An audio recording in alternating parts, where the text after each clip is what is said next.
Sagaji TV.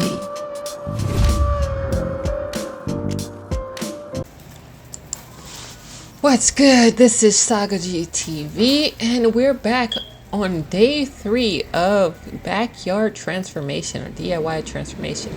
Now, I thought I'd start off shopping. I'm looking for rebarb for my platform that I'm trying to build. I also need to pick up a shovel, possibly a new little blade for my circular saw, but I also want to check out the cement or dry concrete mix that I plan to buy. What I'm noticing is that it's better to buy it online because you get a discount than to buy it in the store. Now, last time you saw me in the video right here, basically me, measuring out how big or how wide this platform or frame that I need to build. So that's what you see right here in this video. What I went ahead doing is, once I got the length that I needed, I spray painted an outline or perimeter. That way I know where I need to start digging into the grass at. Let me tell you something real quick.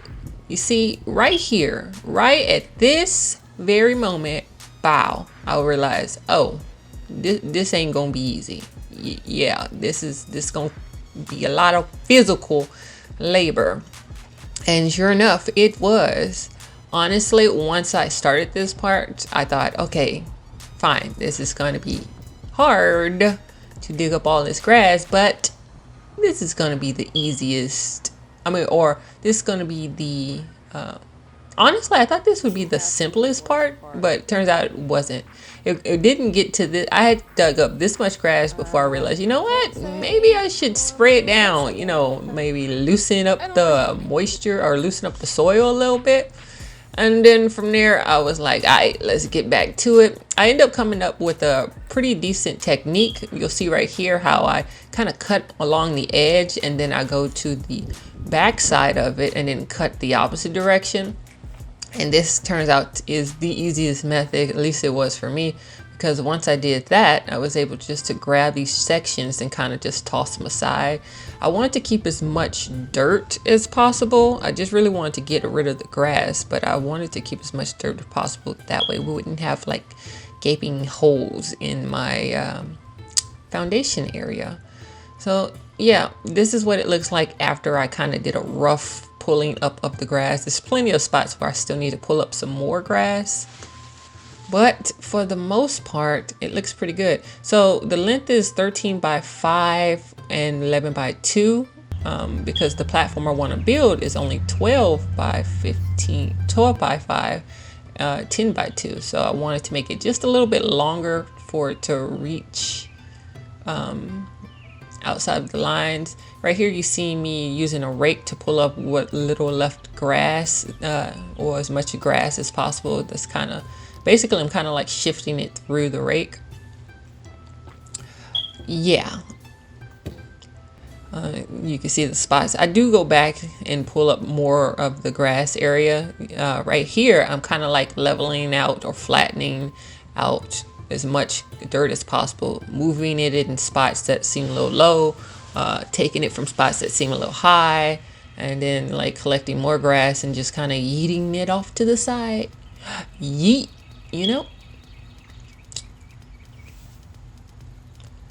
That's my first pile over there on the right, and then I have another pile to the left.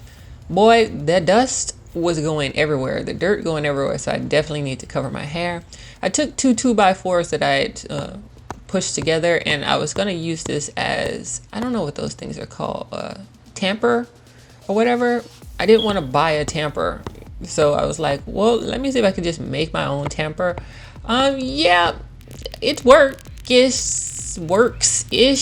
It definitely does, but it's a lot more physical labor than I would like. Now, you do see a lot of grass still left over. Don't worry, I will go in and take all that out. But I went ahead and wet the area some more because I wanted to get this as flat as possible. So you should be able to see the difference in the side of flattened versus the side I haven't finished flattening. All I'm trying to do is, you know, level it out as best I can with my own two hands. It's definitely not going to be perfect, but hey, you can really see it coming together. I went ahead and wetted a second time, or was this the third time? I really don't remember.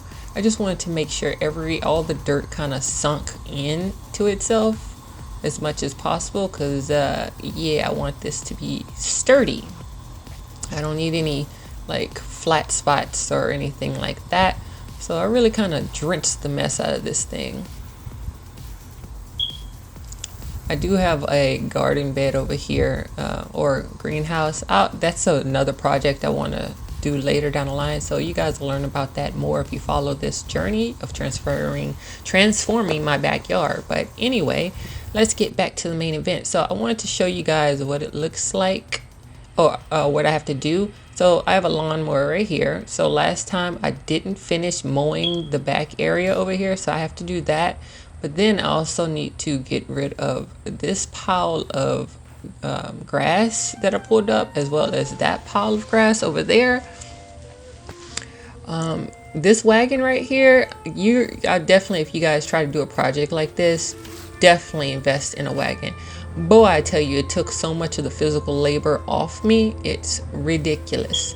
Now, I will link as many of the items or equipment I use down below. Eventually I was like, you know what, let me just go get my trash bin, because it's easier than like pulling the wagon back and forth. Just bring it all and throw it in the trash bin. Now, do you supposed to throw away grass in the trash can? I don't know. Kind of don't care either. So yeah, but yeah, that's what I did. Cleaning up. So much physical labor. I don't know what I was thinking that it would be easy. So this is what it looks like kind of after I've mowed the lawn, flattened it out, dug up the grass. You'll see up top on day 1 how lush the grass weeds were, should I say. Day 2 is when I mowed it out and start kind of like framing out. Day 3 also shows what it looked like before I really got to flatten it off. So now we're moving on to day 4. Day 4, I wanted to, remember I mentioned going to Home Depot looking for rebar? Well, they had it. It was out of my budget range, because this project is limited on my abilities to produce the funds to get every last thing that is required. So I went ahead and made my own rebar. Now, maybe I need it, maybe I don't, but hey, did it anyway. So I need to build my frame, and I'm going to be using 1 by 4 by 8 inch boards. Now you might be asking, why didn't I just use 2 by 4s? Simply because, why if I don't have to? You know, 2 by 4s are thicker, harder to work with, and cost more.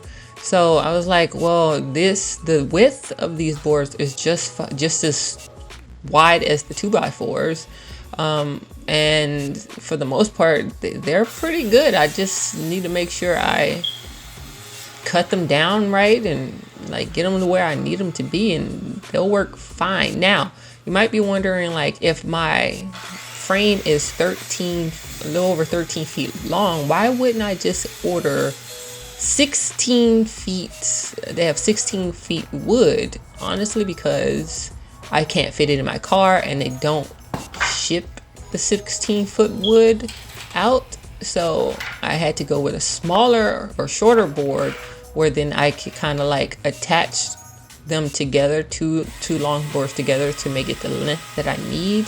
I went ahead and what is it called when you went ahead and put pilot hose? That's what it's called. Because honestly, I really don't want to risk at this or on this right here splitting the wood. So I went ahead and did pilot hose. Now you'll see me use a small board to attach 2 boards together, and then voila, I have like 14 foot or 13 foot long frame side of my board. And I repeated the process. And now we're just gotta, you know, transport or transfer all this stuff to the backyard. So that's what I did. So these little stakes you see me throwing is what I'm going to be using to brace like the middle along the sides of the frame. You know, just in case measure, because I really don't want any bowing. So you see me standing on the, what do you call that? My makeshift rebar. I mean, it's actually pretty sturdy. Honestly, I don't even know if I need it because rebar is used for places where you're going to have heavy foot traffic or driving or anything like that. It's really not going to be, it's really just going to be me out there walking around on this, going to be 3.5 inches thick concrete. So rebar probably wasn't necessary, but hey, let's do it anyway. So I did get this leveler, or had this leveler, and really it was useless. It really was, because you need a long one, and even then the amount of effort I need to put into properly, like down to the science of leveling this thing out, didn't have it. But anyway, I'm going to end the video here, and you will catch me doing the next step in the next video. Bye.